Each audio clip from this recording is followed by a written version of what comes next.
Yeah. You've been preaching Yeah, I mean, it's all about the opener right now. You know, it's about getting ready for Villanova. Villanova is a team that was very young last year, and they're got a lot more experience right now. And it's always been traditionally a tremendous game here. You know, an inter-city rivalry game, opening day, and you really just have to have your focus and have your wits about you and really perform at a high level. If you don't, then you're gonna have a problem. So that's really what we've been focused on. Have you started your game prep for them yet? Does that start today? Yes. No. We've actually had a little piece for the last Monday, Tuesday, and today.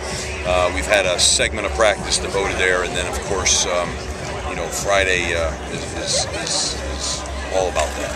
Yeah. Coach, there's been a lot of changes, new leagues, coaching staffs. How well do you think the team has adapted, and do you see this as building blocks towards a foundation in the future?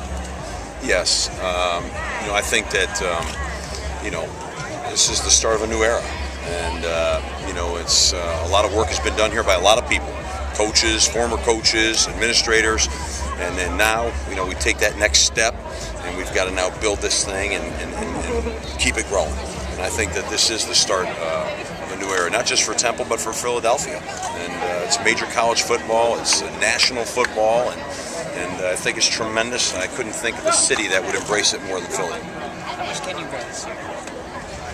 I mean, what happens is now we're going to install the offense that we want to run, and so we can grow from that standpoint. I think we've got great growth at our quarterback position. I told you guys all along that we're still really light on depth on the offensive line, and we have some depth problems.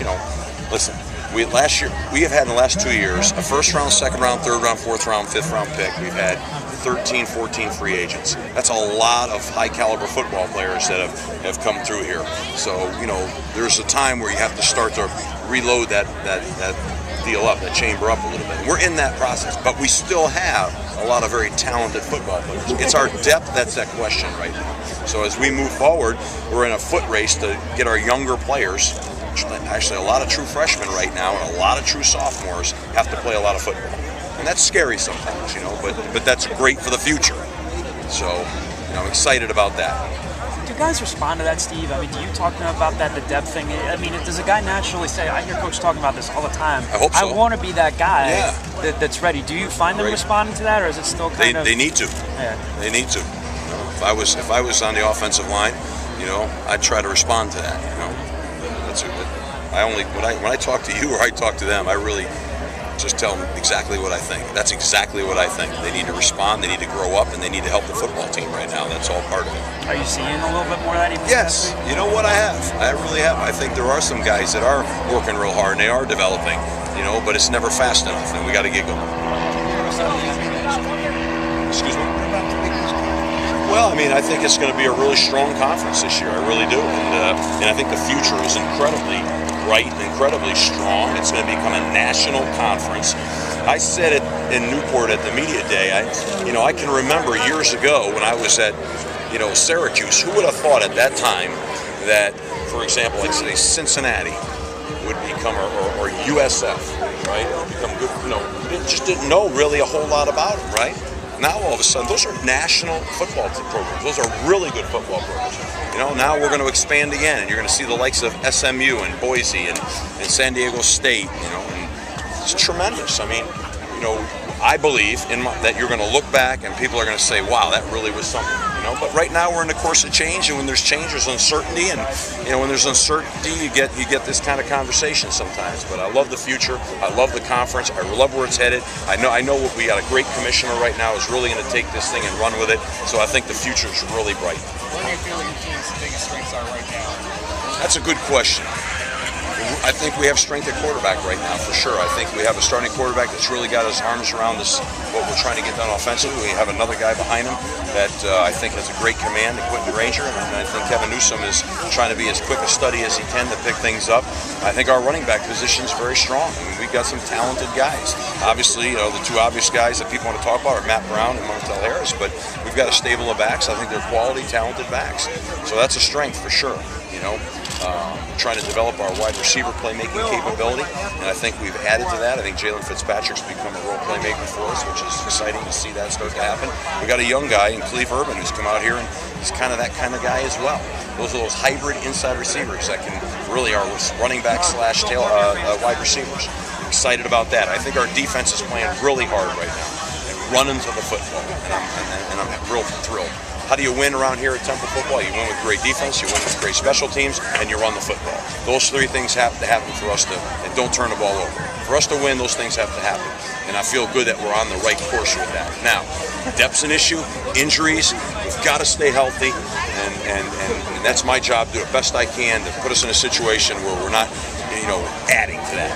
I got that old mentality all the time, like I just want to grind it up in practice, and I can't do it like that right now, because if I do, I might be playing an offensive guard or something. That wouldn't be pretty. So. You talk about how Montel and Matt specifically have a relationship. Yeah, they've been great.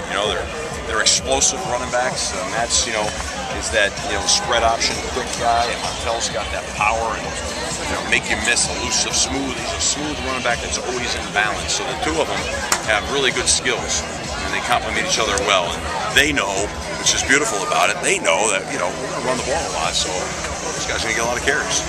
Right, that'd be a great mystery. I'm surprised with what Khalif Urban's been able to do. I know you guys knew he was talented, but a guy who's that small might take a year, and yet he always seems to stand out in practice and really make plays. He's just got to learn it. He's got to learn it mentally, but physically, he's got tremendous hands, and he's got great explosiveness, and he can shake you like nothing. So he's a guy that he's just a freshman, but he's got skills that we'll utilize this year for sure.